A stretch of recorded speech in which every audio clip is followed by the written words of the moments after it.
Longtime CEO of the Monterey Bay Aquarium has announced that she is stepping down. And while Julie Packard may be stepping away from day-to-day operations, she will certainly still be active on the conservation front. Just yesterday, Packard posted this in defense of NOAA and federal funding for ocean science. It's a post getting a lot of engagement on social media.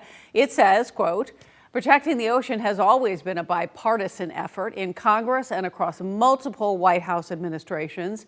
In the face of ill-conceived attacks, it's time to raise our voices in support of ocean science." Packard has spent her life fighting for the ocean, and clearly she isn't about to stop now. She's an icon in the world of conservation and someone I've looked up to for a long time in my career. Leader in conservation and oceans, and then as someone who supports science and wants to see it funded. We are so fortunate to have her, as the leader for the aquarium. I'm happy to serve in whatever role advances conservation and advances science education and advances women in science and women's leadership, the things that are near and dear to my heart. And that is Julie Packard in a nutshell. The basic principles that have guided her leadership at the Monterey Bay Aquarium for the last 40 years and made her a leader in global ocean conservation.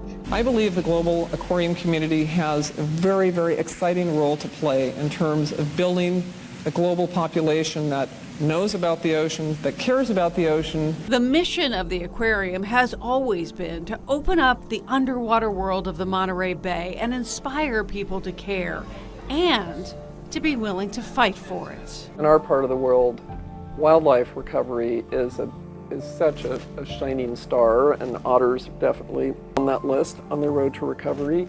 But just so everyone can remember and celebrate the fact that so much of the wildlife here, we have the whales, the seals, the sea lions, the brown pelicans, all of those animals were severely depleted, and then we had to protect them, and now they've recovered.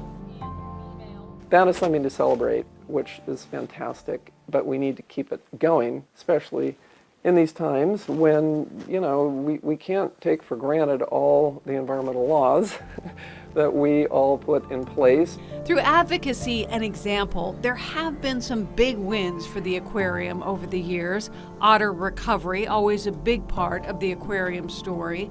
A ban on shark fin sales in California. Also, bluefin tuna. When I got here in 2013, they were down to under 2% of their virgin biomass. And so we had so many partnerships and opportunities. So we created a sort of a science diplomacy effort where we worked with Japan, Mexico, and others to help set the first quotas on bluefin tuna ever in Japan. And so that's been a success story that's long in coming, but it's grounded in this place. Fisheries might sound kind of out of sight, out of mind to a lot of folks, but it's something we know how to fix. That's why I like us working on it. We can fix it. We know how to do it right. Where fisheries were depleted, they're on the road to recovery. The Seafood Watch program grew out of the aquarium's Fishing for Solutions exhibit, another way to engage consumers and make them partners in the conservation effort. We started to look at the sustainability of seafood using existing guidelines and tried to help people choose a better source of seafood. This is what we do. We open people's eyes, and then they ask us, what should I do? The next big thing on the agenda, plastic pollution in the ocean, which many believe is already a crisis. The aquarium is backing a state bill to ban all single-use plastic, something Julie calls the most progressive bill in the country. However, and I don't think that plastic's going to affect a shark very much as they're munching their way through the ocean. Packard acknowledges the political climate has changed, and she is candid in her fear of what it might mean for the future of the ocean. A lot of what's going on in the world environmentally is, especially with global climate change, can be extremely depressing. And for me, I tend to just not get too overly heated up about things, even though it is absolutely terrifying, the trajectory we're on. I won't say that's not the case. One of the things actually I'm so proud of in terms of where the aquarium's come over these 40 years is our research shows we're viewed as a trusted voice, which is so wonderful, because you have to earn trust. You don't get it any other way. People do look to us for, scientifically based, curated information about, this is what's happening, and then, these are the things that we're doing and that you can do, that you can get behind to get us on a better track. The ocean is resilient and it can recover if we give it a chance.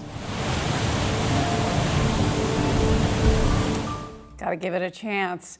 Just one more indication of Julie Packard's stature in the conservation world. She has been named one of 6 finalists for the 2025 Indianapolis Prize. It's considered kind of the Academy Awards of the conservation movement. It is a very, very big deal. The winner will be announced in May. Meantime, the aquarium board is now actively looking for Packard's successor.